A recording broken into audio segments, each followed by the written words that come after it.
Okay, good morning. Good morning, everyone, and welcome to the Vibrant Kenya in partnership with Building in Kenya's webinar. This is the second webinar in this year's series, Winning in a Pandemic. So thank you very much for being here. Welcome. I assure you that this conversation again will be of interest, will be valuable.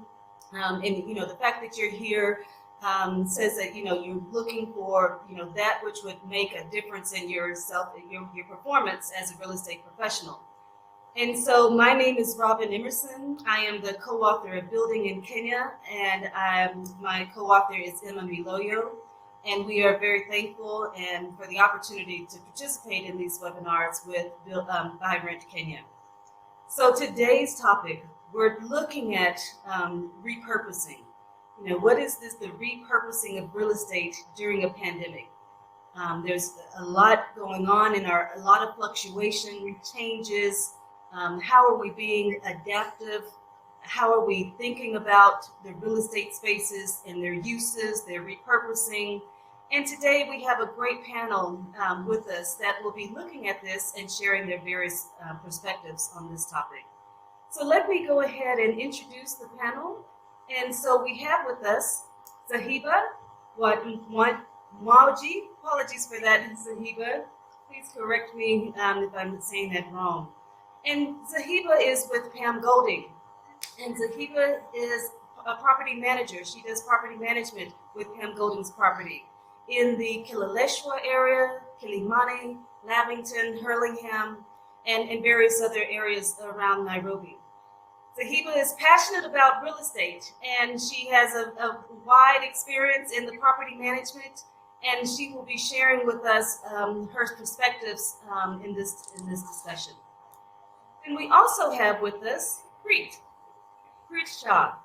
Prit is with Vaal, and he's a sales professional, with background in management studies, and he's, has developed a high level of proficiency in the field of sales with over 10 years of experience.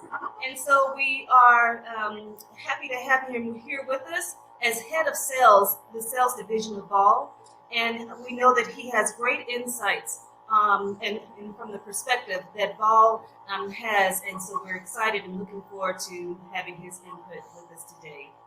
And then we have Bharat with us, Bharat Kerai, who's with Purple Dot. He is the Associate Director of Projects and head of the Arc Construction Limited. And so we welcome Bharat to this panel. Now let me frame our discussion a little bit for us as we continue. I talked about the pandemic, how at the beginning of the pandemic last year, can you believe it, we're now into 15 months into a pandemic, living in a pandemic. And we were told to distance ourselves. We were told to be in spaces that had ventilation or airing or circulation of air. We were told to look for ways that we can, isolate ourselves if we were sick or somebody was sick or demonstrated any signs of sickness, that people needed to isolate themselves.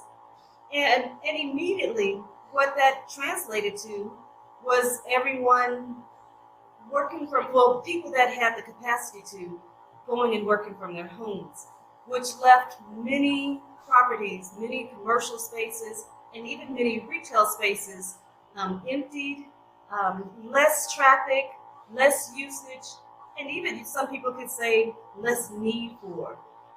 But as the pandemic has continued, we've started again understanding how the pandemic works, how we live in it, and we realized we cannot forever stay away from these spaces, the spaces and places where we do our work, where commercial is transactions transpire. And we've started to think again, how will we utilize these spaces?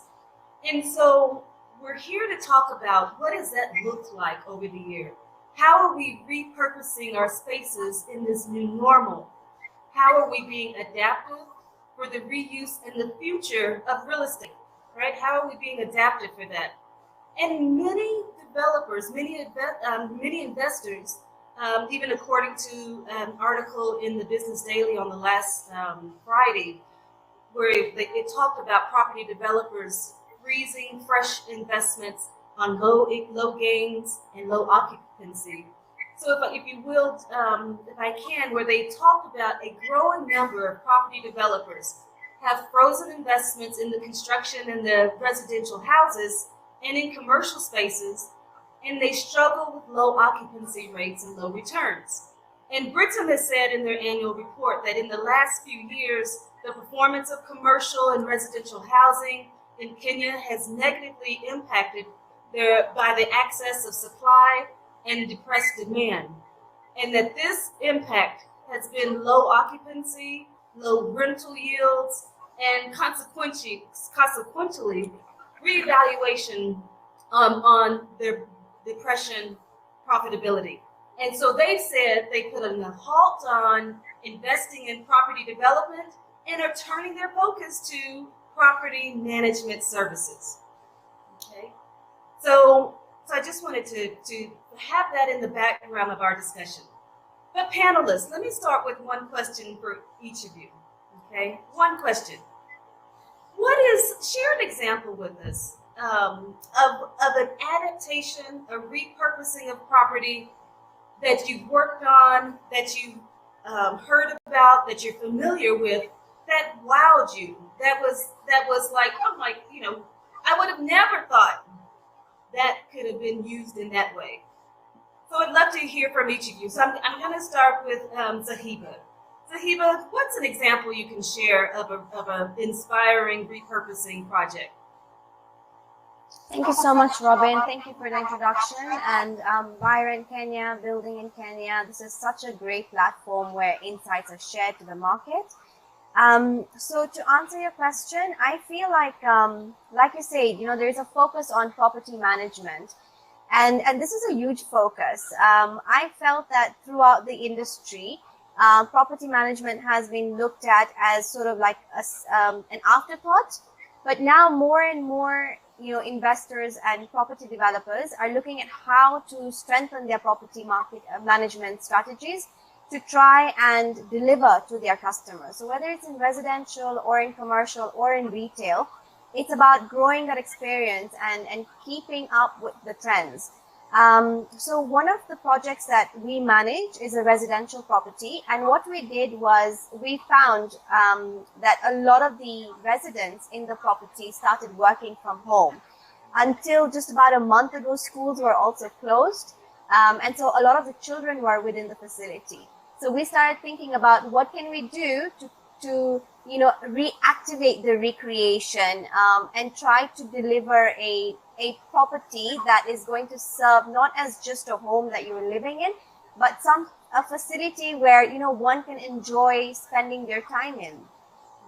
And so what we started looking at doing was upgrading the gym facility, for example. We already had the normal treadmills and we had the normal gym equipment. But then we started seeing a lot of the residents, looking out for trainers. So we started working with different trainers. We upgraded some of the equipment as well. At the same time, this property has a beautiful garden in its space. So that particular garden, it has gazebos. So we put in the furniture for people to actually sit and work from there if they don't want to work from home. And then we upgraded it to have a few more improvements, like we put in a goal for the kids. We put in some entertainment play units for the children as well. And this not only looked at, the recreational facility aspect, but it also looked at the safety aspect of the property. Instead of children, walking up and down the stairwells, running around, putting themselves in danger, here you now have a facility that you can adapt to for the children. And what that does is that when the parents are working from home, they sort of have peace of mind. Their children are outside, they're engaging with the neighbors' friends. It's a safe environment, but they, for themselves, they have peace of mind that they now can invest their time in the work that they're, sort of repurposing around. That's great. That's really great. Thank you. It's really great to hear. Let's see, Prit. What's an example of a project you're familiar with, of a repurposed project that you're inspired by? Thank you, Robin. So I'd like to just start with saying it's a pleasure, it's an honor to be here. I'm really glad to have met you, and thank you as well to the WIRE Kenya team and my fellow panelists. So in terms of repurposing, we had a project in Riverside, which we built as Vaal. We started this project as 4 and 5 bedroom duplexes. Then initially we had like it was a huge apartments, and we turned it around. We ended up doing a market study. What does Riverside Drive need?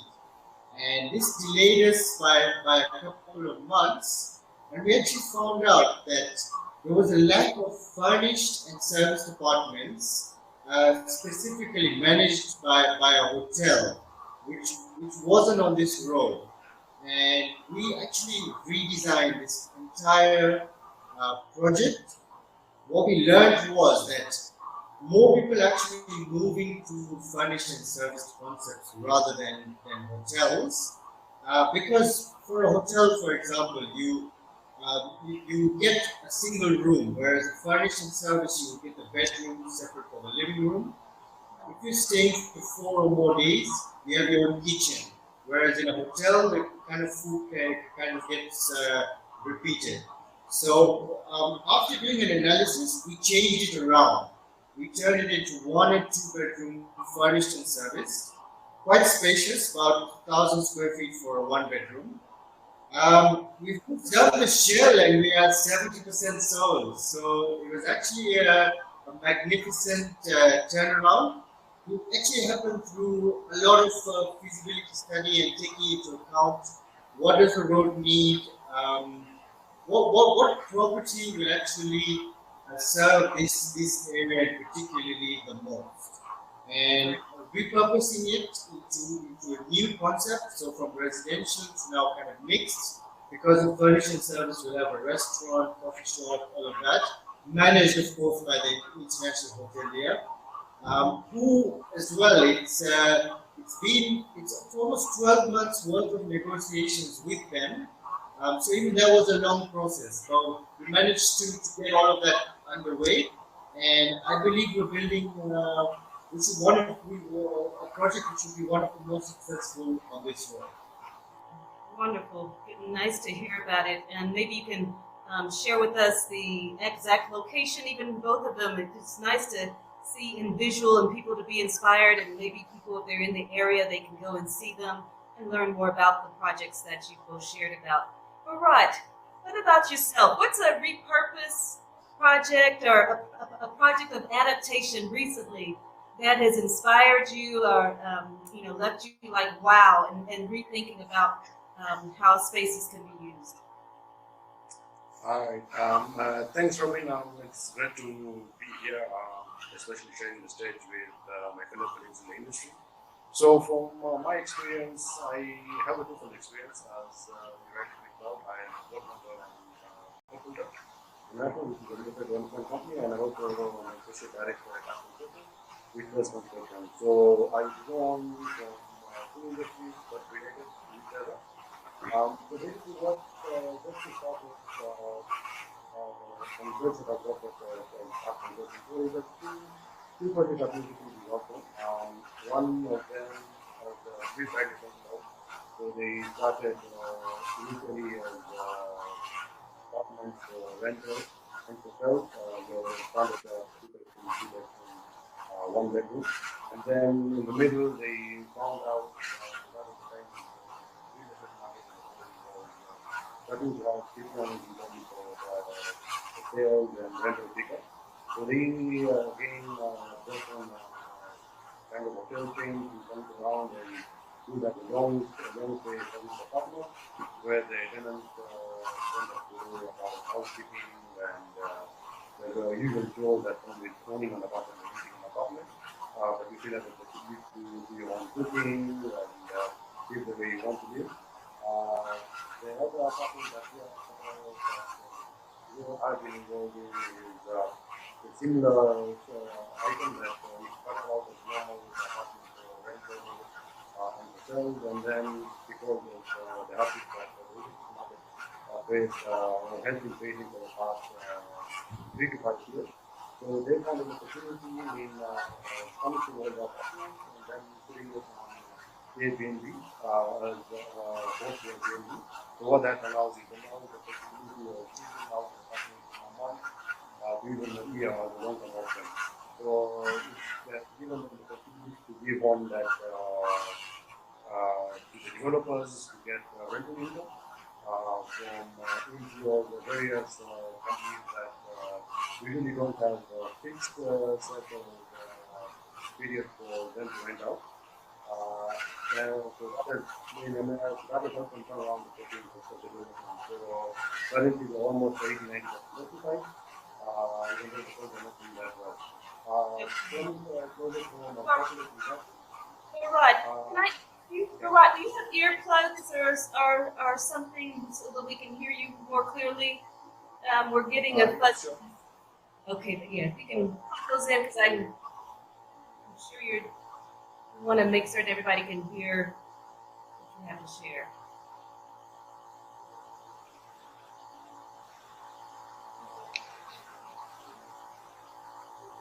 Yeah. Can you guys hear me now?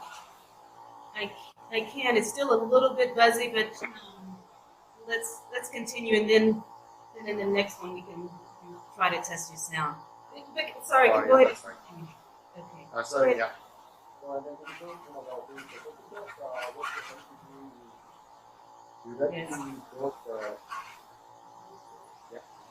Yes, it's actually not very audible. Just a minute. Okay. Maybe I can come back to you, Bharat, as okay, great, thank you. Prit, if you don't mind, let me come back to you as we're talking about it here. You know, there are many different reports about the state of the real estate sector and the challenges. We know that Nairobi County has put out that in terms of the numbers of revenue collected from development approvals and so forth have gone down, and many other indicators that people are saying that the property sector is suffering as a result of the pandemic. But I think you have another opinion about that. What is your opinion about the real estate market during these times? Thanks for the question. Yeah, I'm a man of strong opinions. So in terms of the real estate market, right? If we look at it in a perspective of not just that market alone, but the entire Kenyan economy, for example. And within the economy, we have many sectors. We have real estate, which plays a very big percentage of the market. We have stocks and trading, for example. We have manufacturing. We even have new markets like cryptocurrency, for example, which have come in. But if you look at the volatility of these other markets, the up and the down, especially when the pandemic hit, a lot of the markets really shook heavily. Whereas, for example, real estate, on the other hand, we've not seen a downturn in terms of the prices. What we've seen during the pandemic is maybe a higher percentage of discount. And since the turn of last year, we've actually recorded a higher number of sales. And we've seen also in specific instances, the prices of the projects have gone up. Now, the reason for this, in terms of the higher prices, which people may be skeptic about, it's because the land price itself has not gone down. It's actually more or less stayed constant. There have been quite a few reports from us ourselves as Vaal, from Pam Golding, from other renowned agencies and developers as well, where it shows actually there has been a more stable price over the last year as opposed to a dip. And when some developers actually raise prices, because if you look at the price of cement, the price of steel, it's all gone up during this pandemic. So it actually makes it difficult for the market to reduce its price. Also, what we found out more about this pandemic is real estate actually has become a viable option in terms of returns, because everybody needs a house, whether it's a pandemic or not. Yes, the rentals have kind of slowed down in terms of occupancy, um, but it actually depends, because we finished our first project in October last year, Moon Valley in Kileleshwa. Now, we like to do things a bit unique, so I believe our common areas, especially what we built, is something which is used even today, 6 months after handover. You will find people, when they say working from home, they're working from down there. And we've actually let out 120 out of 150 units within 6 months. And this is just because of, like Zahiba put it, in terms of the management. We've taken that over. We've managed it. We've ensured that any defects liability issue, we have our contractor on site. It is now almost 8 months since we've been there. We have a 24-hour turnaround in terms of any issues for management or for defects liability. We've ensured that if a tenant comes in here, they're going to be happy and they're going to recommend. So, personally, from what I've seen, last month we actually nearly hit our target, which from March last year was a really big achievement from our team. Okay. We feel that actually now is the time to buy. Post-pandemic, things are really going to shoot up, especially with people taking more risks as well. Okay, great. Thank you for Yeah. that. Zahiba, I'd love to hear from you. And if you can respond to that, a similar question in another way. Given the 1 year, 15 months into this pandemic, and the real estate market, new realities, what are you seeing as challenges? What are you seeing as trends and opportunities in this new normal? Thanks, Robyn. I mean, look, a year ago, the scenario was very different to what it is right now. There was a global panic, and this is a global pandemic. So what we're facing here in Kenya today is being filtered across the continents. And globally, developers within the real estate industry are looking at creative ways of trying to deal with the challenges. So if we look at, for example, residential is sort of split in various sectors. There are those people that probably lost jobs, and so they're looking at downsizing, and so that's a challenge in its own. But then the opportunity is in the low income housing, where they're looking at moving away from probably the suburbs, going away into areas like Kitengela, Thika Road, and so you'll try and see that there is going to be an increase in uptake in that zone.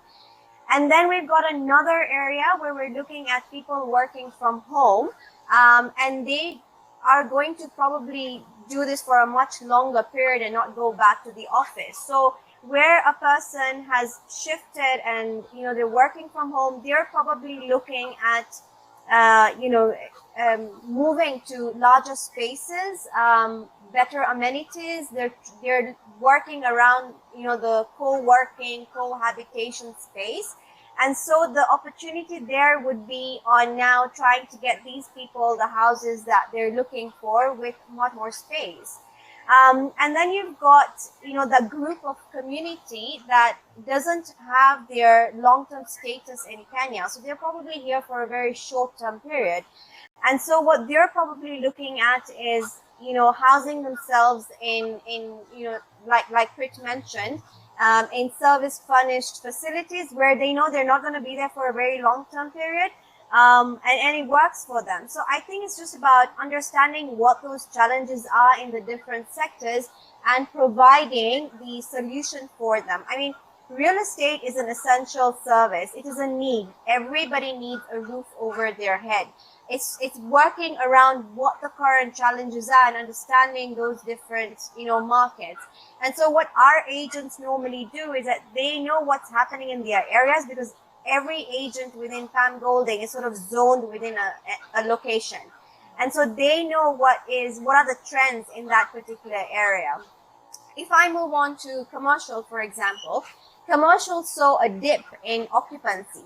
But do we know whether this is going to be a long-term? Is it just a short-term challenge we're facing? It could be, because at the end of the day, people have to go back to work.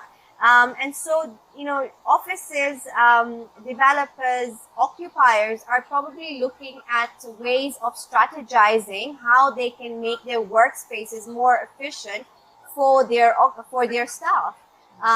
Simple things as, ventilation, screens, all that sort of forms in and say, okay, we probably need to go back to work. But at the same time, the commercial sector is also made up of warehousing. So if we look at warehousing right now and we look at the e-commerce industry, the e-commerce industry is currently estimated at a $1.5 billion industry.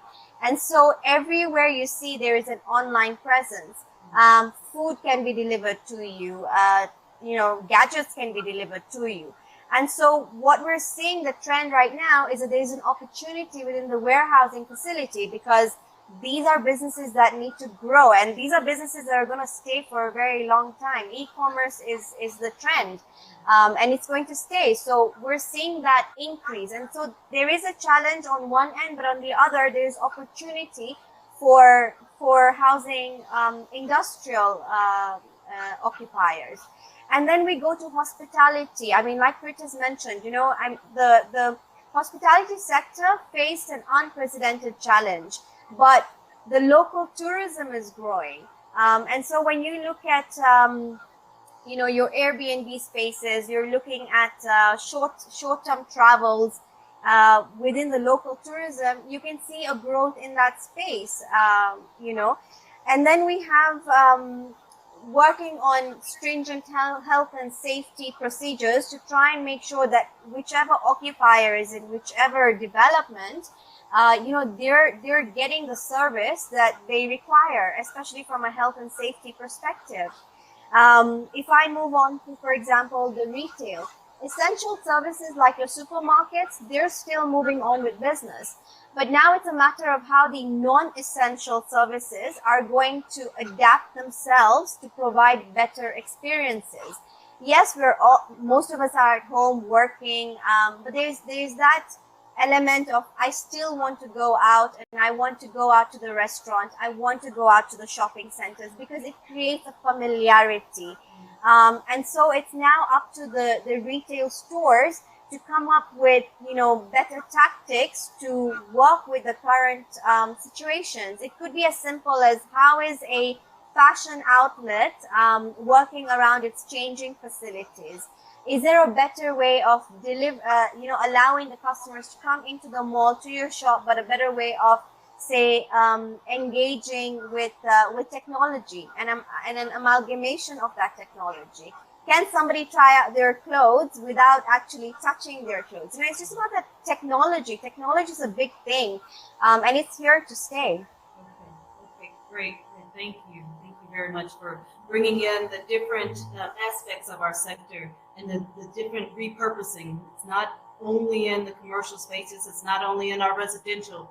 As we know, hospitality has, took a big hit, if you will, and you have to rethink about how people feel safe in coming back to the hospitality uses, and of course the industrial. Thank you very much for bringing that in.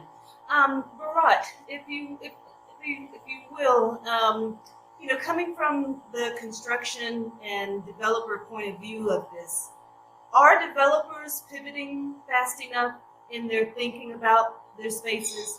Kind of like turning the Titanic almost, isn't it? Many developers may have had projects either beginning at the start, kicking off at the start of the pandemic, or in the middle, right in the middle, or maybe they're just ready to launch it. And then, there was a shift in the needs and the use. Are developers and construction people pivoting well? And then this question about, after you answer that, if you would please, prop tech, thinking about how these spaces can be more efficient.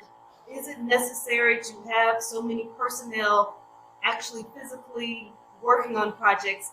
And what's the greater incorporation of prop tech? Please, Bharat.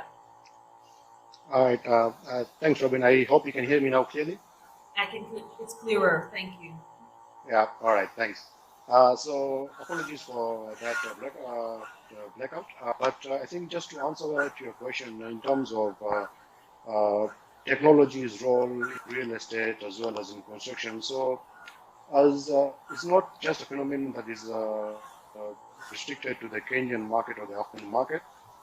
This is worldwide. Real estate and construction in general has always been a slow adapter. Technology has been a slow adapter of change because people don't fear the risks and the costs involved in taking up some of these costs, in just making their buildings much more smarter, in making the buildings fit for use for the end user, and also I think it takes a bit of a mindset shift for people to now start thinking about technology as an enabling device to repurpose your space and to give a better experience to the investors and to the end user. What I mean about that is when we talk about a repurposing space, there has to be repurposing space. We are not thinking about how can we get people to come in and buy into our product. It has to be a holistic approach in terms of your views and how we think about repurposing space. What I mean by that is the people who are using the space are just one stakeholder of the item. You have so many other stakeholders around you. You have the society and the communities that are in the neighborhood of what you're doing. You have your government that is interested in what you're doing and how you're bettering the lifestyles of the people around you. How you're going through various legal challenges and all that. So we need to look at it as a holistic approach, and it has to be construction and real estate is again just to tap into the point of technology versus can give a better experience for the end users and the societies at large is about greenhouse emissions and climate change. I think it's a big conversation that we need to have. There's been various studies that have been done, just not in Africa, but globally. Real estate and construction in general contributes almost around 25 to 50% of greenhouse emissions and wastage. This is a big number. So we're talking about how are we bringing all of that holistically. We're looking at it as a holistic approach and saying, at the end of the day, yes, you need to have people to buy into the spaces because that ensures returns for investors. It affects the bottom line. It affects what new developments are coming up in the market. And it also enables people to go out there and take more risks with their developments. But as we look at that, we need to look at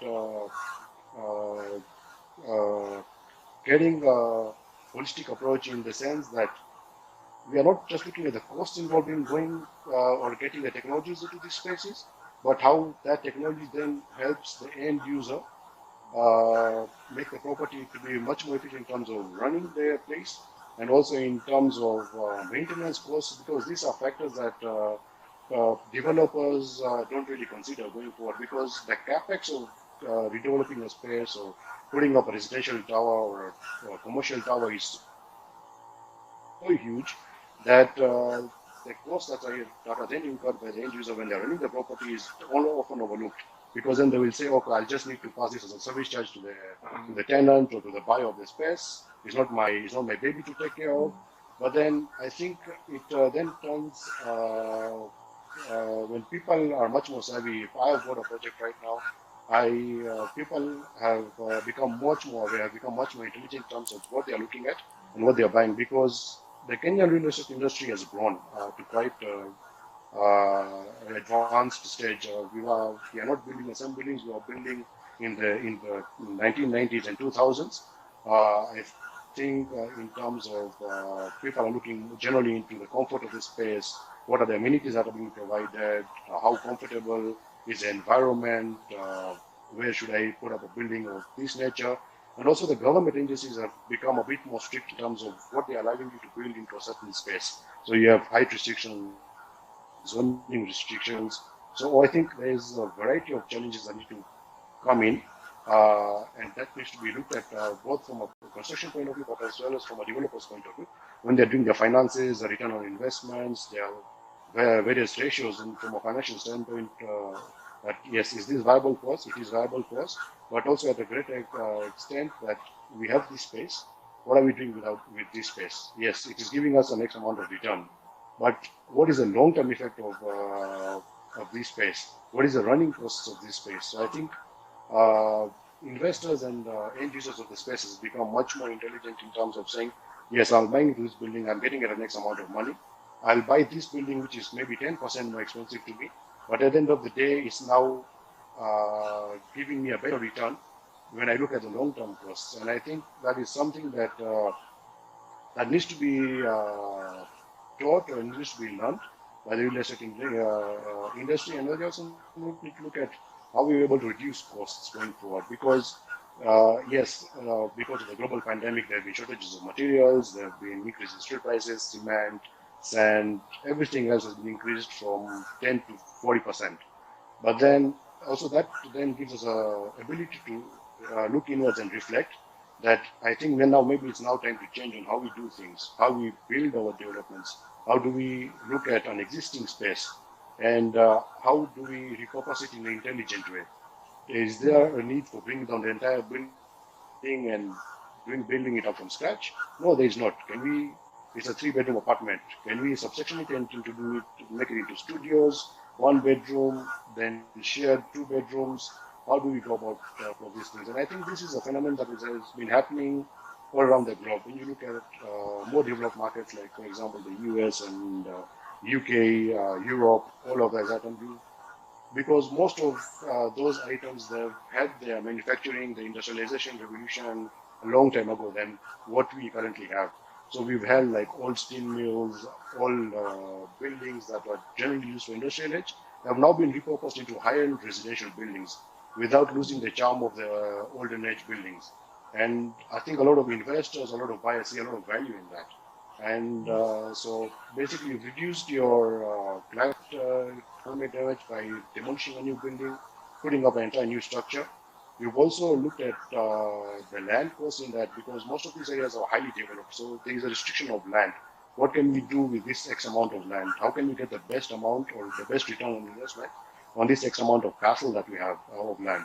And I think there has been a growing tendency, or there's been a growing, or what I would say, a way that people are now looking at some of these items. I think this is an industry, especially in Kenya, that will now soon try to face, because when you look at some of the land prices in some of the metropolitan areas, just in and around the CBD, and land prices are very crazy. For an acre, you're talking about 500 million shillings, 400 million shillings. Not a lot of people can afford that. And if you're buying a parcel of land for that much amount of money, what is the units you need to put up, be it residential, commercial, or retail, for you to recoup that investment, for you to make financial sense to you at the end of the day? And I think that just adds to the burden of costs and infrastructure and all that. So I think we need to look at it, real estate development and repurposing as a smart way of getting your return on investments in a much quicker way, in a much more environmental friendly way, and at least let's have the use of technology as well that plays a bigger role into that, and let's try and see how smartly we can turn these buildings quickly. Wonderful. Yeah. Wonderful, great. Thank you, Bharat. You touched on many great points here.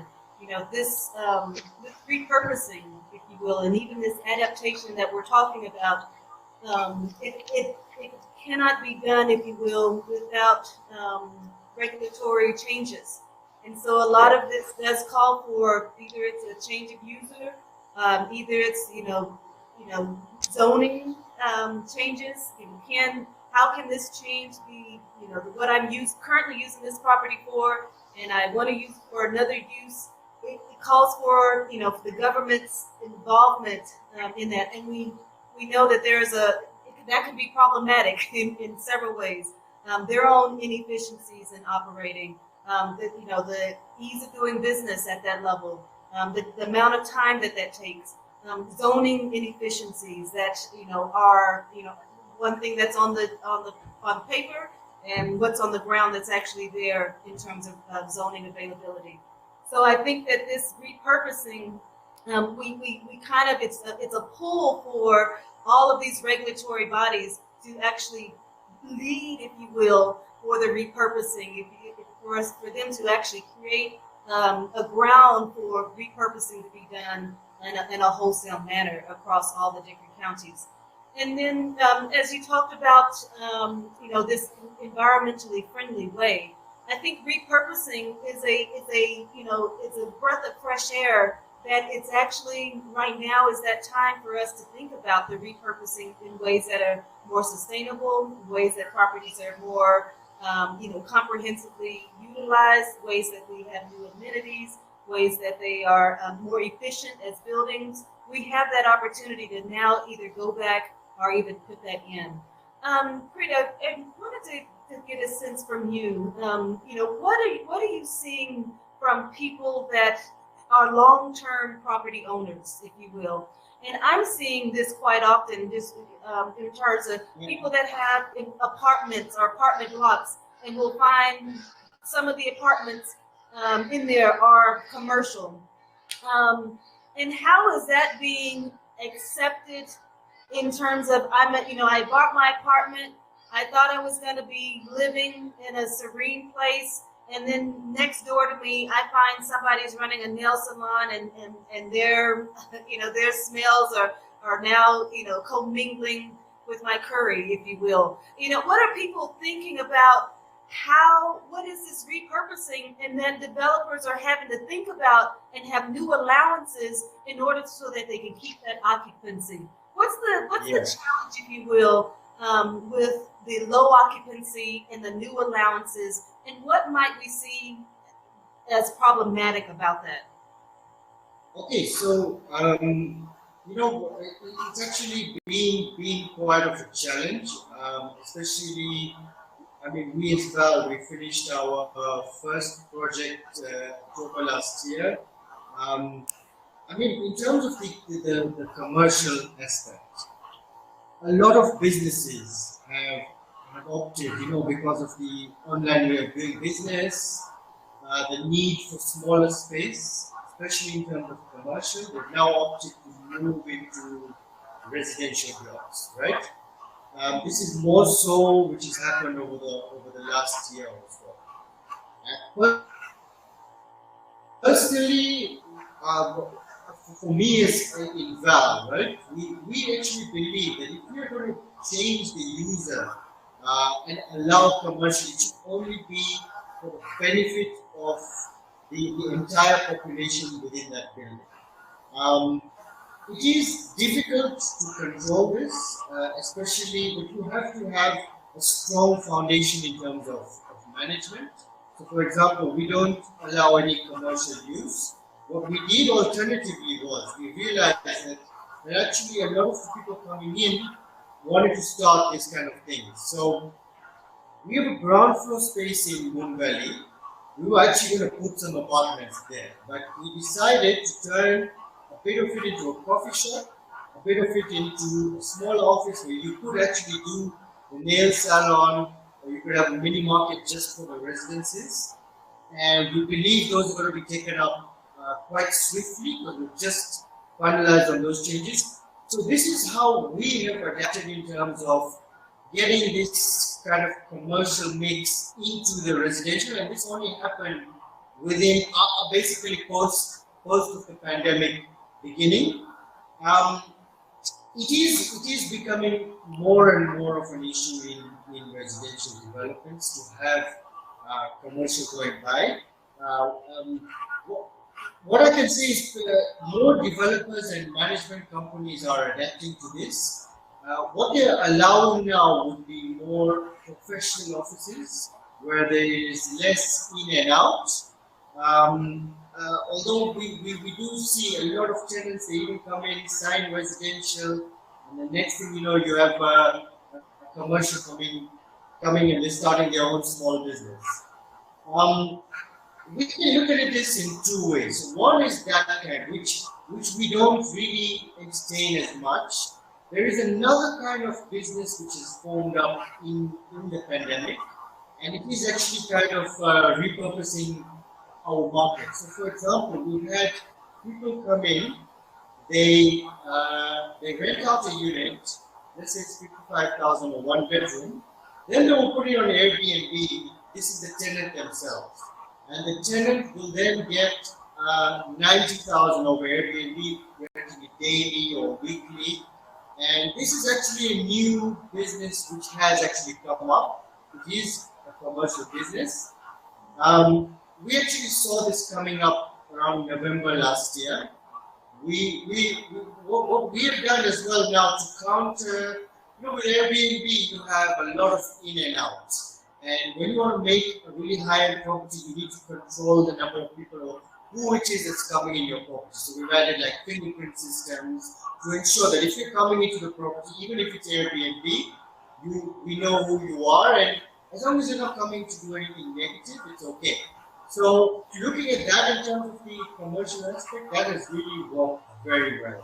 And the Airbnb market, even though there are less foreigners, with the local market as well has also kicked off during this pandemic, and it's working as a kind of a business / residential model. And of course, we are seeing the other aspect where there are other people doing commercials. We tend not to mix that. We would rather that if you're doing a commercial, go do it in the downstairs space where you're allocated, you have your own entrance, you have your own parking as well allocated to that. So that we give our residents the most prime living way. And then, even in the common areas, which I believe everybody in Kenya needs to come and see what we've done in Boom Valley, you will see that you don't need that extra kind of people coming in there. The residents really enjoy living in there, so we intend to leave it like that. Yeah. So I hope this has kind of answered your question. Okay, great. Thank you for that.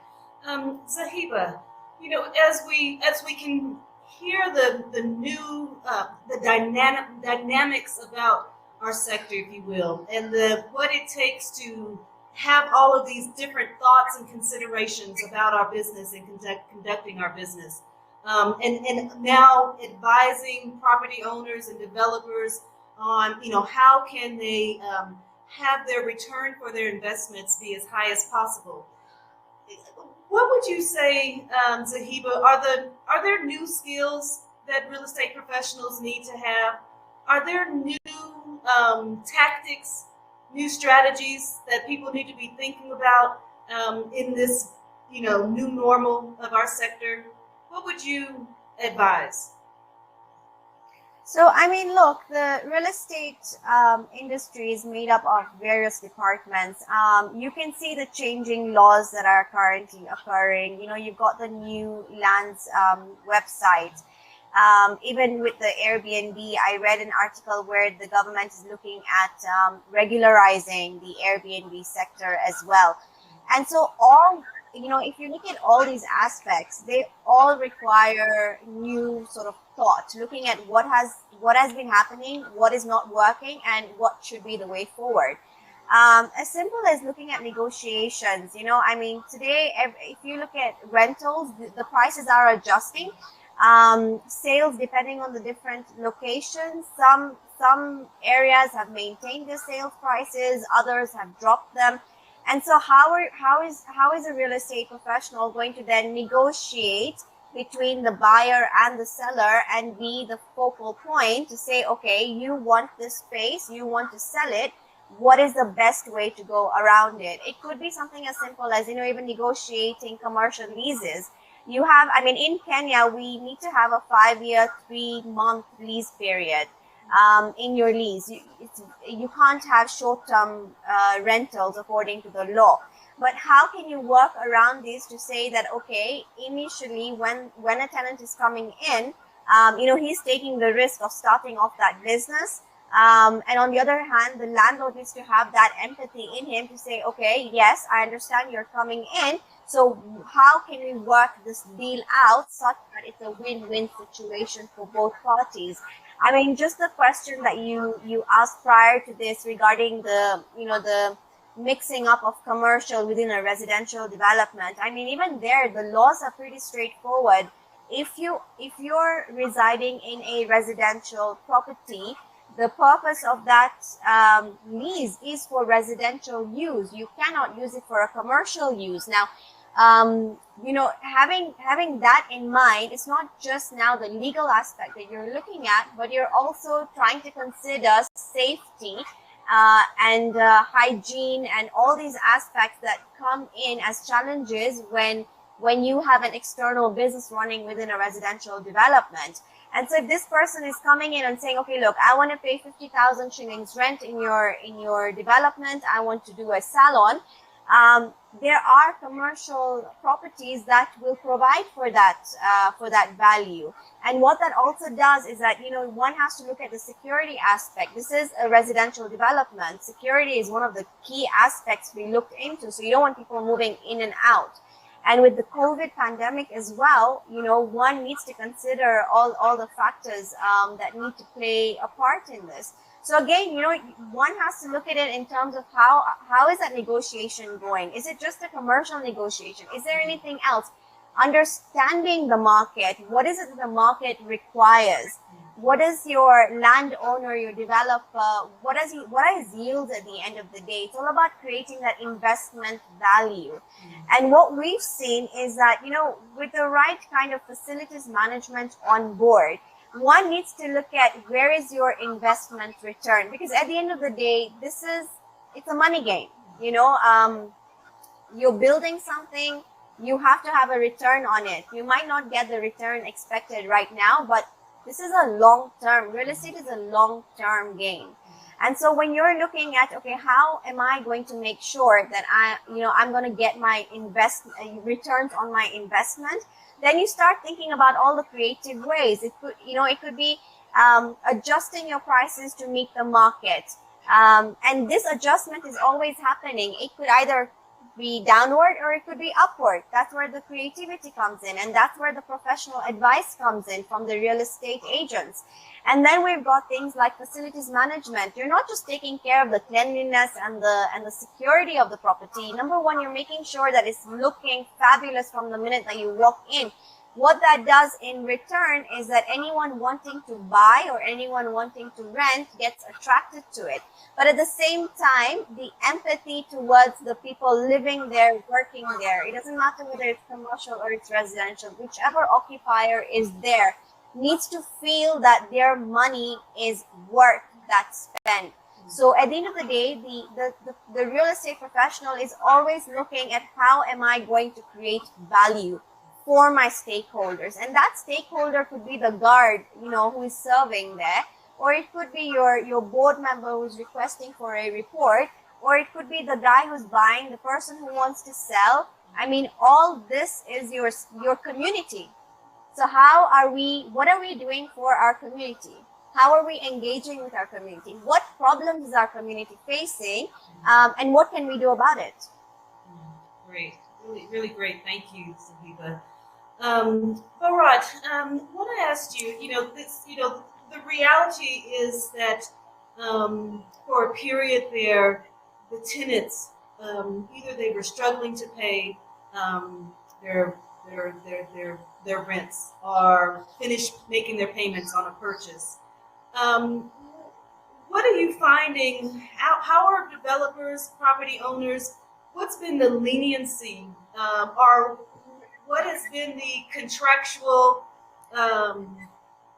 space that they've been playing in to try to recoup the leases, the lease payments, the purchase payments? Do you have anything on that in regards to what's been the challenge, if you will, for property owners, developers? Because either they have developed out of their own money, but they probably have a loan on their own that they're probably paying. What are you finding is the shoe pinching there for property owners and developers, and the legal wiggle room for them to recoup those payments? Do you have anything on that? Yeah, so I think in terms of people in their payment obligations and the contractual obligations of the people who are buying the property or are leasing the property for tenancy use. I think as a real estate developer, not just for myself, but also Zahiba and Prit, I'm sure they have been in this situation where tenant or a certain seller has bought in the property, they've paid X amount of money, and because of whatsoever reason they're not able to pay the balance. I think how to go about that, it has to be very clear from the day one, and that is probably guided by your sales agreement. And what is the leniency in terms of if there are delay damages for the tenant backing out, or how much of a deposit is the real estate person paying with, or how are the disbursements for the remaining payments then done. I think all that has to be guided by your sales agreement in the first place. What we did find in the beginning, at the very onset of the pandemic, was there was a big panic, especially in Kenya, because we were one of the last, probably the later countries to be hit with the pandemic, after Asia, Europe, Americas, and all the other continents. So people panicked quite a lot. So I think during the first few months of the onset of the pandemic, when the restrictions came in, there was night curfews, there was restrictions on shopping malls, outdoor spaces, gathering. So I think a lot of businesses were hit really, really badly, especially the hospitality industry, especially with regards to airlines not being allowed to come into Kenya, so the reduction in tourist activities, and I think that really hit hard at the very beginning to people who are dependent on some of these activities to go on. So there was a lot of defaults in terms of people paying in their contributions towards the property they bought in.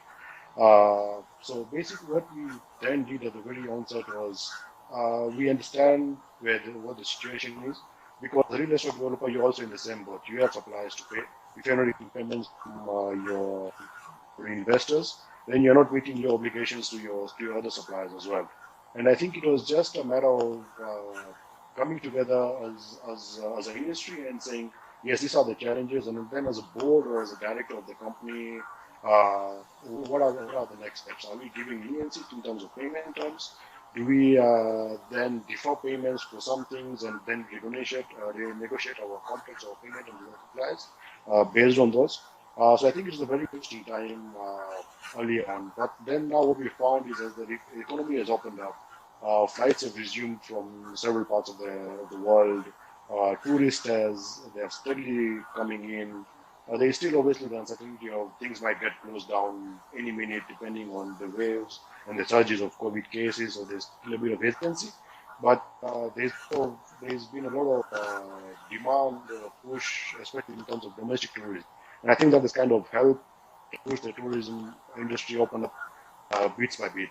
So what we are now finding out is the leniency that was there uh, is not there anymore. So what we find that yes, when at the beginning of the COVID onset, people are more lenient in terms of payment terms.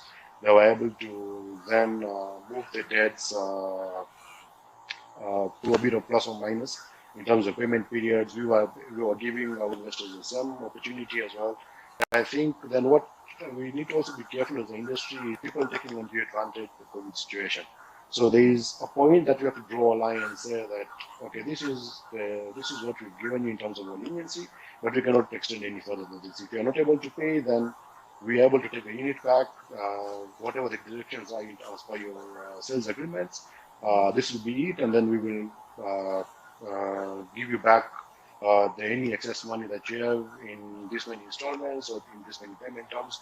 And I think then that is just a conversation that you have with your investors or the people who bought into the property already, who are not able to service their repayments or their payment installments going forth. But I think to give a blanket kind of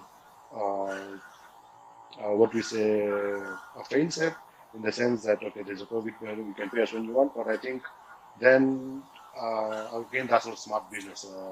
So I think there has to be a line that we are saying okay, we can be able to be flexible in this amount of time, but going forth we cannot do this. So I think it's on a case by case basis. You look at someone, you understand their position, what is the problems, and you can say, okay, for this case, yes, we are able to give a bit more leniency. In this case, we are not able to give leniency because of their background or how they've been behaved in the past. So I think a lot of it depends on a case-by-case basis, but also we cannot just have a blanket kind of flexibility and say that okay, yes, there's a pandemic, so people will pay when they want to pay. I think then people start taking undue advantage as well. Okay, okay, thank you. Please, thank you for being here, everyone. If you have questions, please, I can definitely see, guys, we're in a real estate sales professionals webinar. Everybody's putting their own promotions in the chat, so which is really great. So everybody, just if you have any questions, please feel free to put them in the chat, and we'll get them answered by our panelists. So panel, I want to ask you a question on the back of what Bharat has just talked about. Do you think we're stabilizing? Do you think we're stabilizing? And then the other one is adaptive reuse is the future of real estate. What are you excited about with that? So Bharat, just coming back to you. Do you think we're stabilizing?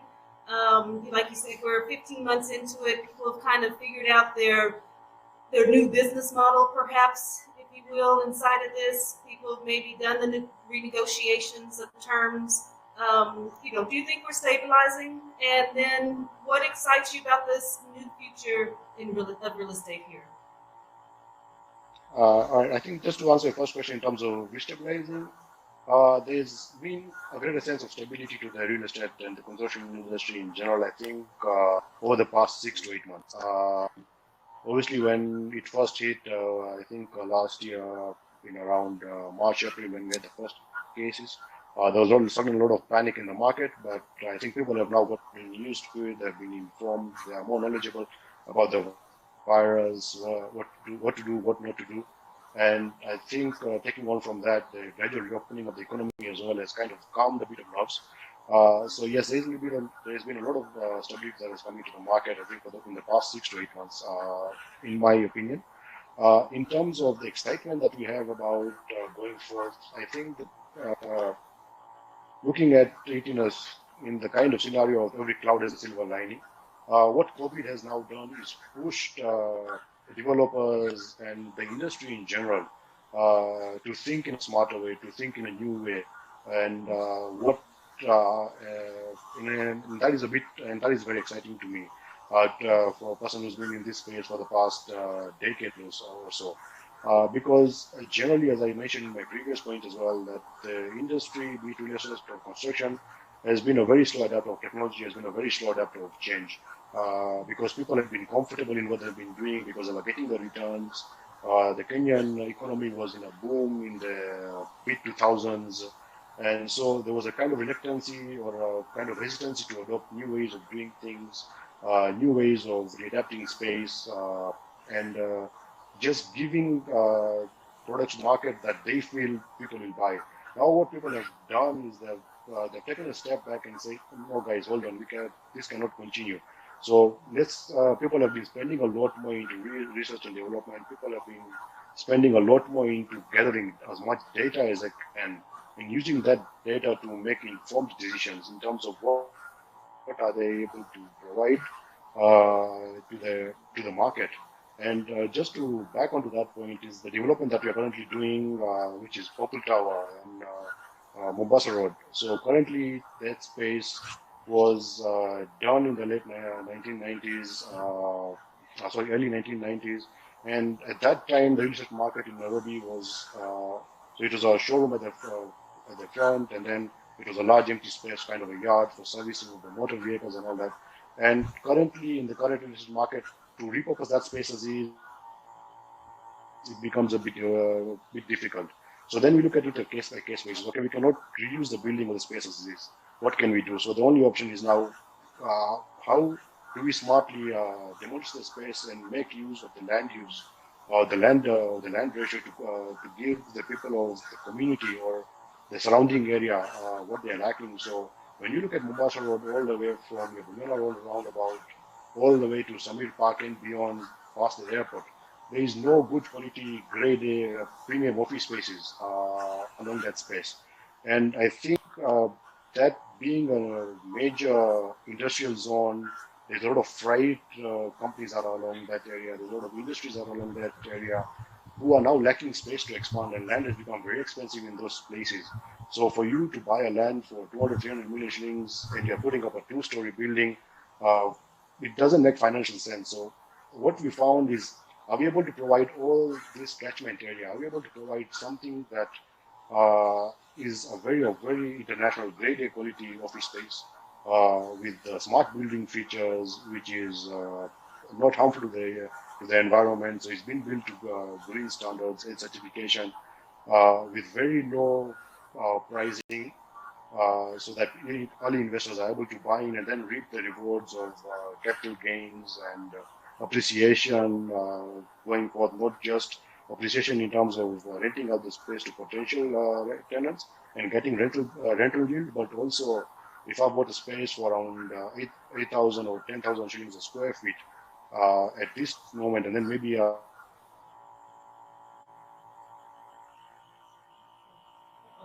Bharat, I think we've lost connection to Bharat. yeah. Okay. Right. Go ahead and finish. Okay, I think we've lost him. Zahiba, I'll come to you. Would you say we're stabilizing? And then what are you excited about this future, the future of real estate? Stabilizing for me is a very dangerous word, because the minute that one says, is it stable, there's a sense of comfort, which is never the case. I mean, throughout the years, whether it's a global financial crash or it's the COVID pandemic, there's always going to be something or the other that's going to sort of shake us. But there could be a sense of normalizing. If we look at what properties were being sold at about 10, 15 years ago, those are not the same type of sales prices that there are today. And it could have been at that time, there was a balance between demand and supply. Now it's a bit different. There's more supply in the market, and the demand isn't catching up to it. But having said that, more and more people are moving closer to the city, and so that demand, you will see it coming up at the same time. It's just about normalizing the graph. So for me, I feel like it's more about adjusting and normalizing. And then I'm very excited about the changes that I foresee coming. There's always going to be a dynamic shift. Our economies are very dynamic. Real estate, it's always changing. We didn't have short-term rentals a couple of years ago, but look at it now. Retail as well. If we look at retail, it's all about creating the experience. If you're just opening up a store and you're expecting people to walk in and buy the product, it's about creativity. E-commerce, whatever is happening in the technology market. Look at the number of apps that have come out in the last couple of years, and there's growth. Whoever, at the end of the day, the way I see it is, if a person has started his own business, and it could be tech-based, at a certain point, if that business is going to grow, then his resources will need to grow as well. And the first step that they will look at is occupying a space. If warehousing is growing, if the industry for storage is growing, then there is potential for developers to look into that market. But like Bharat mentioned, R&D is very important, and R&D can't just be for short term. You can't just look at it now as for what's happening in 2021. You've got to look at it, what's going to happen in the next 5-10 years from now. And so I think the changes are exciting, and those that are keen, and that the businesses that are actually adapting to change are going to take it up, and they will be successful. Okay, I think we have heard from two panelists that says if you don't adapt, you will get run over. I think that's what she said. Yeah, so let's take advantage of that adaptation. Prit, what about yourself? I don't know if you use the word stabilizing, normalize. regularizing? What do you see that we're coming into, and what about the future of real estate excites you? Well, sorry, can you guys hear me? Yes, we Yeah. can. Please go ahead. Yeah, so I'm going to slightly disagree with Zahiba in the sense that I like the word stabilizing. You know, look at it. Let's say, for example, March last year, I made one sale because when the pandemic hit, it was a massive sense of panic. We closed our offices at 3:30. Started working from home. We fast forward to 1 year from now. This March didn't do too bad at all. Huh? What I would take it is from moving from a panicked mode.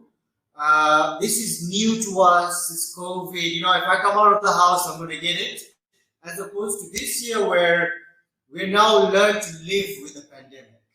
And things are now starting that, hey, you know what, actually, it's not as dangerous as it could be as long as you do take the right measures and steps to protect yourself. So people are now kind of stabilizing, they're kind of living with the pandemic.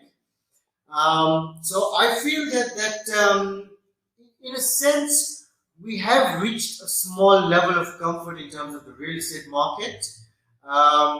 Not to where it was before, but we are getting there day by day. In terms of the excitement for the real estate market, I am really excited. We have a fantastic new superhighway splitting our Westlands and Riverside. This has come through due to a lot of investment in infrastructure. Now we have all the bypasses going around Nairobi, making it easy to get everywhere. We have the expressway coming in to reduce all the traffic down. One thing I can, like, you know, our government, our president is really directed us through this pandemic. If you look at us versus other countries, for starters, we've never had a full lockdown where we have a nighttime full lockdown, but daytime has always been open.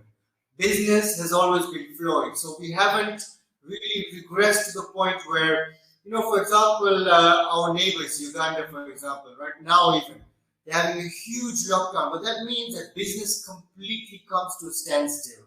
And it's difficult going from doing business to going to zero for like 21 days and then going back normal. So we were actually kind of lucky in terms of the guiding that we got from our government, and we managed to keep business hours open full time. Bar a few industries like entertainment, like the nightclubs and maybe restaurants to an extent. So on top of that, if you look at YQA, this project of mine, Elite Towers, it is a 20-story approval in the heart of Westlands, opposite Standard Chartered headquarters, very prime area. We as Vaal, we like to do things a bit differently. So everybody else would have come in and put a commercial block. We've put in a residential block. Now next to us, we have a huge 48-story building coming up, which is actually now the Tower of Westlands. The landscape in Kenya is changing. We're moving to New York, basically, and I'm really excited about the real estate space in Kenya in the years to come. Yeah. Okay, wonderful. Thank you. So we have heard three opinions about the future of real estate here in Kenya. I mean, I think that one thing is there are definitely opportunities, no matter how you look at it, and there are opportunities for us to be creative, for us to be innovative, for us to think newly about real estate. And then I think part of this thinking, and even if we bring in the new developments and we're repurposing, we want to think about the infrastructure that's a match for these repurposing, and which I think is a challenge, if you will. So I think that we have our work cut out for us in this profession, and there's enough for us all to take a piece of this and to move it forward and to create the kind of real estate space in Kenya, in Nairobi, that works, that's accessible for everyone, that makes sense, and that actually is pushing the envelope and pushing us in a direction that we can all be proud of here in Nairobi. We can all be proud to be in this real estate sector and say that I made that contribution and I did it in a pandemic and I'm winning in a pandemic. And so I think I only see one question here. I've looked again through all of the comments. A lot of them were business cards that were posted in the message, which is great. But we do have one question here. How do we create confidence to investors and new homeowners who want to engage in off-plan projects? I think that off-plan projects before the pandemic kind of got doused a little bit, people's confidence in them. And I think the pandemic may have, I'm not certain if it has taken people's focus off of them. Anybody have any comments or what you're seeing about off-plan projects? I mean, some companies have policies about how to deal with them, don't deal with them. Somebody was about to say something. Yes. Yeah, I mean, we build, we sell off-plan as Vaal real estate. One thing is you need to do your due diligence. So that means do not use the same lawyer as the developer, for example. Use your own lawyer. Let him do the correct searches which are there. Every developer has to have permissions granted before they build. That should be available to you while you're booking a home. If it's not, then it's already moving in the wrong direction. Okay? So do your due diligence, talk to lawyers, talk to people, and then from there you will get the confidence. On top of that, visiting the offices of the people you're buying from, not just at the property. That is also a key indicator in terms of how much you can trust someone, right? Also, like for example, just going to use us as Vaal. A lot of developers actually do take loans to build their properties. Their titles are charged. We, on the other hand, are completely self-financed. We're an international organization in about 5 to 6 countries. We're completely self-financed and we don't borrow to build.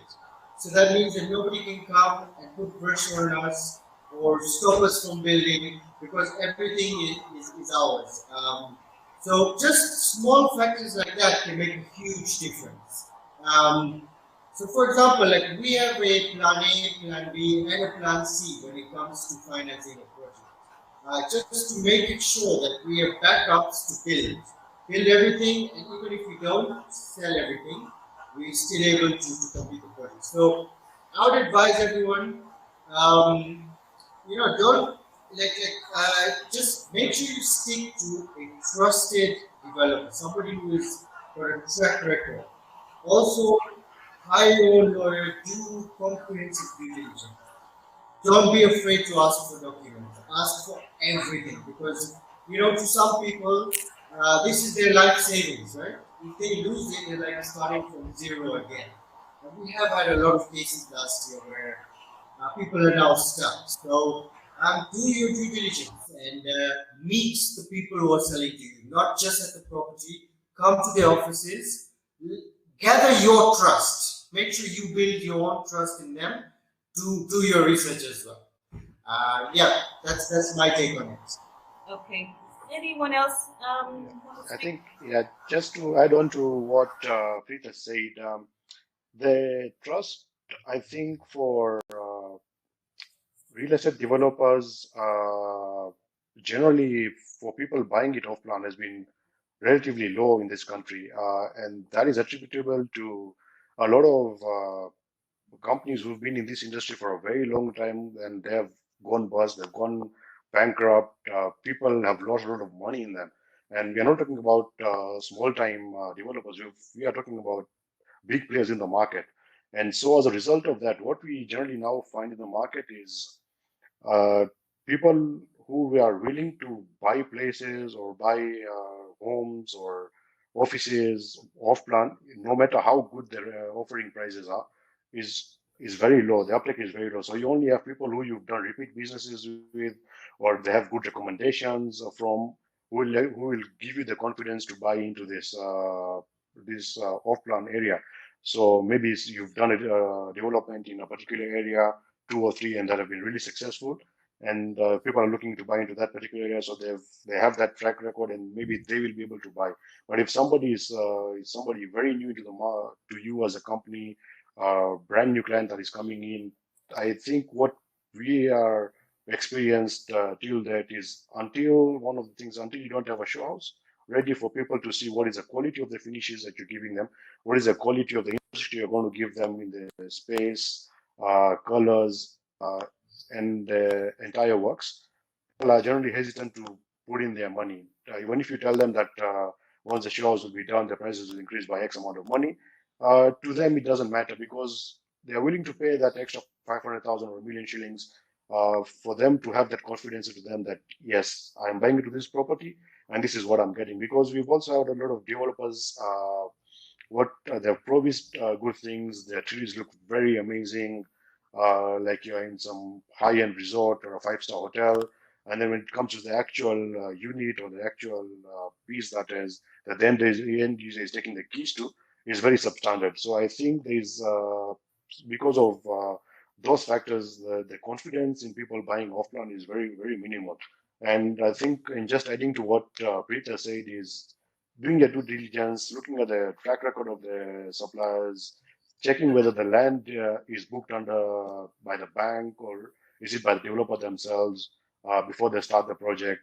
I think those are very key factors. So at least when it comes to taking the keys or getting the paperwork or the share certificate, or what you have it at the end of the day, once you get your keys, you are still not being told by the developers that, oh no, we cannot give you this because of this and this. Then there's multiple reasons, and then you find that the bank has repossessed the property. And this has happened to, as I said previously, to reputable developers in the market who've been in the game for a very long time. But just because of mismanagement or various other factors, maybe they've not been successful, or they've gone under. So I think it's a scary time, because a lot of things that are coming up in the Kenyan market. A lot of new developers have come up. They want to take the slice of the pie. They want to be in this market because of the returns they are seeing. But it's not a very rosy industry once you come into it, and then you see what is actually happened, the amount of work you need to put in, the amount of difficulties you face, not just as a developer, but as a buyer as well. So I think, based on those points and what Peter said, is just making sure that the people you are working with, or the people that you're buying into, are genuine people. They have all the documentation in order, the land is on their name, you have the shows ready. Uh, just ask questions that or you feel, look to other people who've bought spare things before, your friends, maybe your family. They have gone through this journey. Get guidance from them. What should I look for when I'm buying my own property? What questions should I ask the developer to make sure that where I'm putting my money is worth, whether it's genuine or not? Okay, okay, great. Zahiba, it's there's what's Pam Golding's maybe policies or advice on off plan purchasing? I mean, the way I view it, it's the appetite for risk, isn't it? When one is purchasing, off plan, they're probably getting the sales prices lower than what they would normally after the property is already constructed. But from, what I'm hearing here is that there seems to be a lack of transparency in the industry, whether it's from the developers' end or the suppliers' end. And also, I mean, the generality of the process of the construction, the laws are quite clear. We've got building codes that we need to follow. We've got construction codes that we need to follow. But are they being followed? And who's really going to check on these? I mean, as a buyer, you wouldn't really expect a buyer to go into technicalities of saying, is your contractor following the building code, for example? So it really then depends on how transparent and honest the developer is at the end of the day. I mean, we've worked with developers who are quite consistent with their developments, and they do end up selling at off plan. From a Pam Golding Properties perspective, we try and avoid taking up any off plan developments.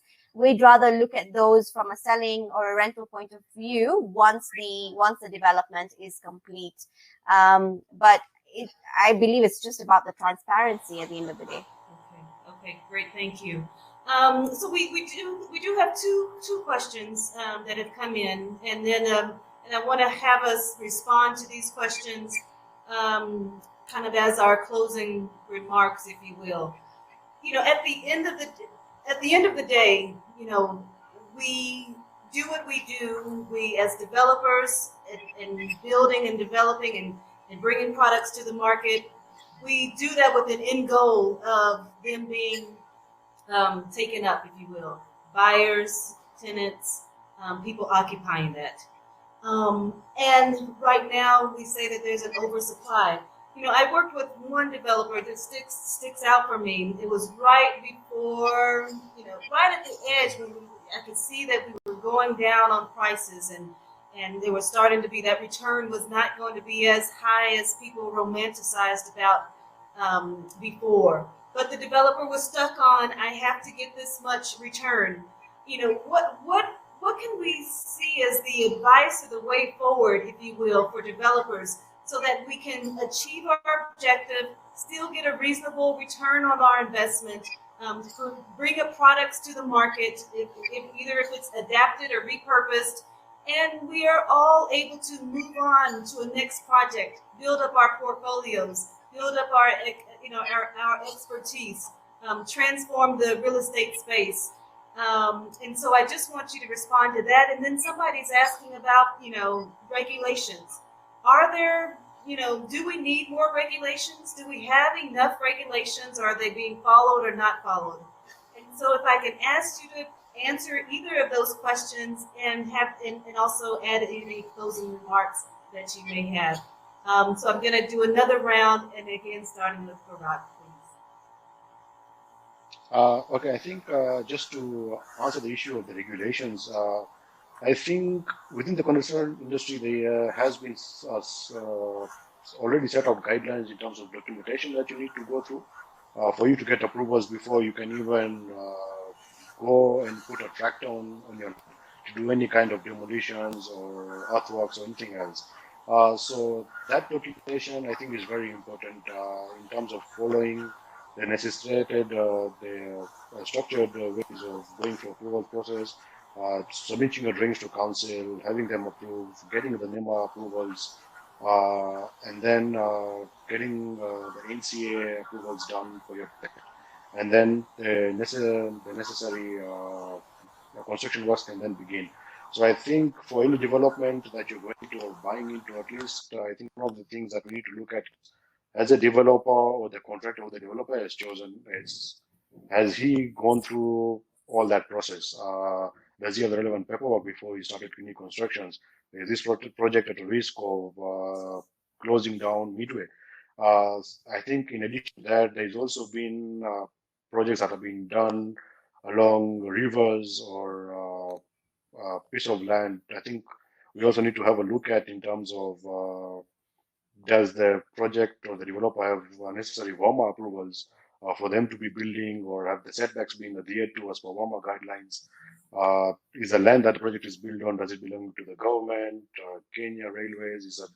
Has the Dungu report been done for forestries and all of that? So I think this ties then into the points that Prit mentioned in terms of doing a due diligence beforehand about the land or the project that you're buying into.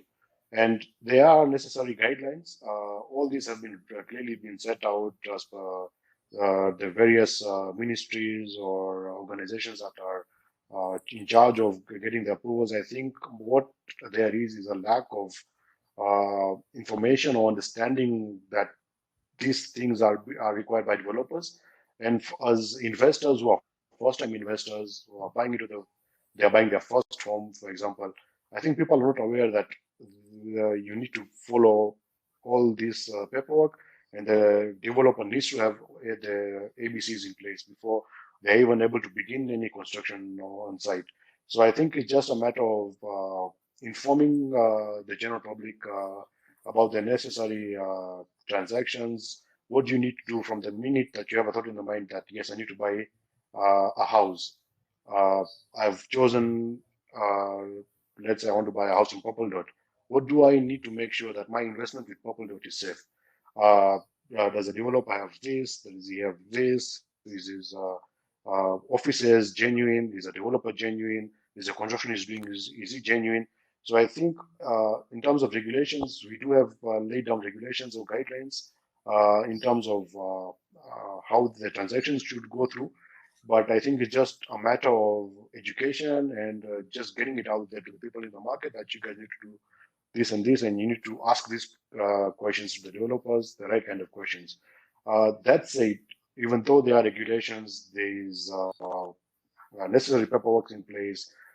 We find, unfortunately, some of the regulations are very loose or they're easily flouted without any repercussions. And even if people are being taken to court, we find that that is a very laborious or a drawn out affair for which a normal Monainchi cannot be able to go through it because one, it takes a lot of money, it takes a lot of time, it takes a lot of patience, and people who are buying those properties, for example, if I'm buying a property worth 5 million shillings, 7 million shillings, that is my hard-earned money, that is my savings, and I'm pouring into this property. Do I have that?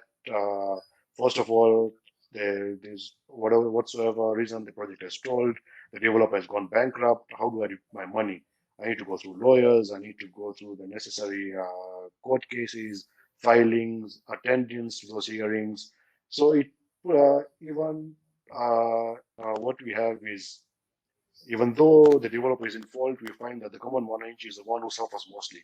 Whenever a project is down or is not completed on time or has been stopped midway, and then the developer, because they're in a position of privilege or let's say power, they're easily able to work around, get hearings after hearings, put in so many other paperwork, obligations, so on and so forth, that the people who are actually buying into the property are the ones who are suffering even after the developer is at fault. So I think there has to be a tighter regulations in terms of what can be done about developers who are faulting on their promises to the tenants or to the buyers of the property, and how can we then instill that confidence that, say, I as Bharat, I want to buy a property into X, Y, and Z development, that even if something goes wrong, I know I'm guaranteed my returns, or I'm guaranteed justice within a period of 6 months to a year. But that is not the case at the moment. So we found cases that have been going on for 10 years, 15 years, court cases that people are still not able to get justice or gotten their monies back from state developers. I think your second question was about, if you just repeat that. Yes, actually, if you don't mind, if I can have Yeah, Zahiba respond, and you yeah, answered sure. the question very elaborately. Thank you so much. Zahiba, so somebody was asking about, how do you advise developers, if you will? How are we advising property owners? Their end objective is again uptake, occupancy, and sometimes they may be stuck on a romantic notion about what they had in mind for this development. And the market is fluctuating. At the time even if you did your feasibility study, by the time it gets finished, even that may have changed. What are you finding, or what is necessary? What's the tools or the sources of verified information that you're able to inform developers and people in the sector to make new decisions to achieve their end goals? Okay. I mean, I've always been a believer of feasibility, and it can't be a short-term feasibility. It's got to be a long-term. If someone's developing, he's going to take between 2 to 3 years to just get it up. And then there's another phase where you're selling or you're renting. So when one is looking at, the feasibility aspect of it, look at it from a 10-year. What is it going to look like at that point? And this is where, you know, your investment, your value for your investment into the research really falls into place, because you might say that you might feel that the research aspect is quite expensive initially, but it's being absorbed into the cost of the real estate development anyways. And if you look at that cost versus what it's going to take you to actually build, it's minute. And then secondly, you know, have realistic goals and realistic visions. I mean, work with your zoning or areas, work with what is planned. If your zoning area can only allow 10 floors, don't go beyond that, because that's already a risk taker right there. You know, negotiations. Negotiations is not just about dropping pricing with your suppliers, but trying to find ways of longer payment terms. And at the end of the day, you know, if you are going to build a property that is going to be popular with relation to how it's being built, I believe the uptake is going to be there. Compromising is one of the areas where developers sort of get it wrong, because they compromise on the material, they compromise on the structure. You know, a year, 2 years later, we start looking at waterproofing issues, and the property is still in the phase of being sold. And so that in its own self, there's like a self-inflicted risk where you're risking your reputation as a developer. And then you end up not selling, you don't get your yields. And so there's so many factors that play a part. You know, you want to be honest, you want to be an honest developer that is putting it out there for a vision. A lot of the developers wouldn't just build one property and stop there. You'll see them building multiple over a period of time. And that is very exciting to see, because that means that there is sustenance within that business. So we're looking at it from a financial aspect where, you know, proper feasibilities are done. Land is being bought at the right price. You know, there's no compromise with the material that is being used. And eventually that yield has to be a realistic yield. You can't be going for 100% when the yield is 6%. You know, there's got to be a factor of reality there as well. Does that answer your question? It does. Thank you very much. Really great. I love that. A factor of reality. I love that. Okay, let's see, Prit. Either of these questions or anything you'd like to close with us today? Yeah. Mm-hmm. So you mentioned something about oversupply, right? A lot of people feel there is an oversupply in the market. I would tend to go in a different view from that. So I believe, yes, there is 80% of the developers, 80% there is an oversupply of non-quality homes, whereas 20% there is an undersupply of quality homes. And just to put you in perspective, quality and non-quality, right? We're looking at the difference between, let's say, a Rolls-Royce and a Toyota, right? We have a lot of developers who are undercutting, and you know, the same developer will promise you this rental return, but because they have undercut in the quality of their finishes, let's say they promised you a tile from here and then they've got a much less quality tile from elsewhere. A lot of people, even now, they're not providing, let's say, I mean, I've talked to a few people, they're saying, we don't want to give a pool because no one uses it. In my opinion, a pool is necessary. Whichever apartment block you're going to, you will have 50% who want the pool and 50 who don't, right? So right now, it is a matter of going to a developer who's going to give you everything. You know, you're buying this home, most people, as a one-time real estate investment. You want everything in the home. You want, I mean, if you've paid market price and above, you want everything to be there in terms of excellent quality. What Zahiba had said in terms of after 1 year, you don't want your roof leaking, right? And not many people, when we buy, would actually go up and check the roof to see what's being used. Is there waterproofing?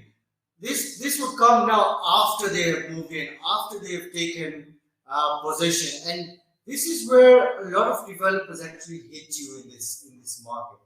And actually, it answers your question of, okay, now we promised this much, but we're now only going to get this much. I would suggest just go to people who are giving you quality homes. I know some price may be a big factor, but I would rather pick quality property, quality home. Every one of you, Bharat, thank you very much. Thank you, Zahiba. Thank you, Prit. It's been a great discussion, and we look forward to more of this. This feeds into Vibrant Kenya's commitment to being an informative space for people to make the best business decisions regarding the real estate, and then Building in Kenya, the only book in Kenya that outlines everything you guys said. So I don't know if you guys have read our book and you just have copy pasted it and downloaded it in your brain, but everything you said is right there in that book. Our goal is to make real estate development easy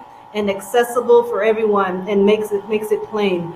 So again, on behalf of both of us, thank you very much for being here. Everyone have a wonderful rest of your Thursday, and we'll see you at our next series next month in July. Look for it, and we look forward to being with you. Thank you. Thank you. Thank you very much. Thank you so much. Thank you. Thank you.